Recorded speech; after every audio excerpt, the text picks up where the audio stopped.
이재명 정부가 출범하자마자 사법부와 검찰을 뒤흔드는 제도 변경을 입법으로 추진하고 있습니다. 사회부 최현식 법조팀장과 함께 더 얘기 나눠보도록 하겠습니다. 자, 최 팀장, 검사징계법에 대해 검찰에서 무슨 어떤 입장이 나와 있습니까? 네, 검찰 내부에선 검사징계법이 결국 이 대통령을 수사했던 검사들을 겨냥한 것 아니냐는 불만이 팽배합니다. 네. 정말로 수사를 기소하기 위해서 목표를 정해놓고 수사를 합니다. 네. 증거를 조작을 해요. 사건을 아예 새로 만듭니다. 저도 수없이 당했지만. 네. 이 대통령 사건을 수사했던 한 검사는 당장 사표를 내진 않겠지만 걱정되는 게 사실이라고 했습니다. 또 다른 검사도 정권을 잡고 마음대로 하겠다는데 우리가 어쩌겠냐는 무력감을 느낀다고 했습니다. 지난 3일 사표가 수리된 이창수 전 서울중앙지검장과 조상원 전 4차장도 이 대통령의 성남FC 후원금 사건의 지휘부였습니다.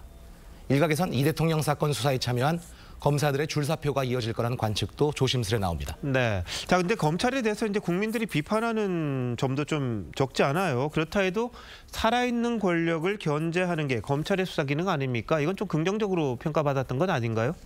네, 이 대통령은 대선 기간 한 유세장에서 사법부가 깨끗한 손으로 판결을 해야 한다고 했습니다. 깨끗한 손은 이탈리아어로 마니플리테인데 마피아와 유착한 전 총리까지 기소한 이탈리아 검찰의 대규모 부패 척결을 말합니다. 일본 도쿄지검 특수부가 거악 척결의 상징이 된 것도 다나카 전 총리의 부패 범죄를 기소하며 권력을 견제했기 때문입니다.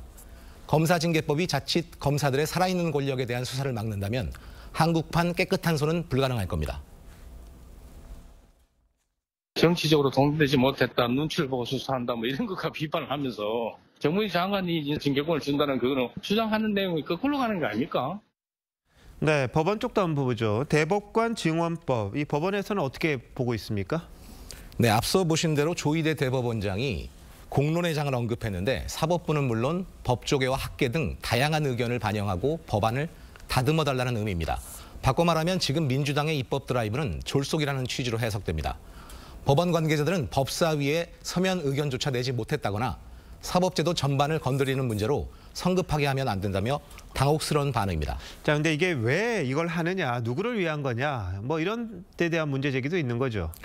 네, 대법관 증언법이 본회의를 통과하면 이 대통령 임기 5년 동안 대법원장 포함 대법관 10명을 교체하고 늘어난 대법관 16명을 추가로 임명할 수 있습니다. 정권 입맛에 맞는 대법관으로 채워질 수 있다는 건데요. 야당에선 재판중지법이 통과된다 해도 임기를 마치면 다시 재판을 받아야 하는 이 대통령이 방탄대법원을 만들려고 한다는 비판이 나오기도 했습니다. 이 대통령이 오늘 이완규, 함상훈 헌법재판관 후보자 임명을 철회했고 새로 대통령 몫을 임명하게 되면 헌법재판소도 진보 성향이 다수를 차지하게 됩니다. 이 대통령과 여당이 행정부와 입법부, 대법원과 헌법재판소까지 모두 장악하는 절대 권력이 될 거라는 우려까지 나옵니다. 절대 권력은 절대적으로 부패한다는 유명한 격언을 되새길 때가 아닌가 싶습니다. 네, 너무 힘과시하다가는 또 이제 역풍도 오고 그럴 텐데 새 정부니까 어떻게 좀 잘 조절할까 싶기도 합니다. 한번 지켜보도록 하죠. 최 기자 잘 들었습니다.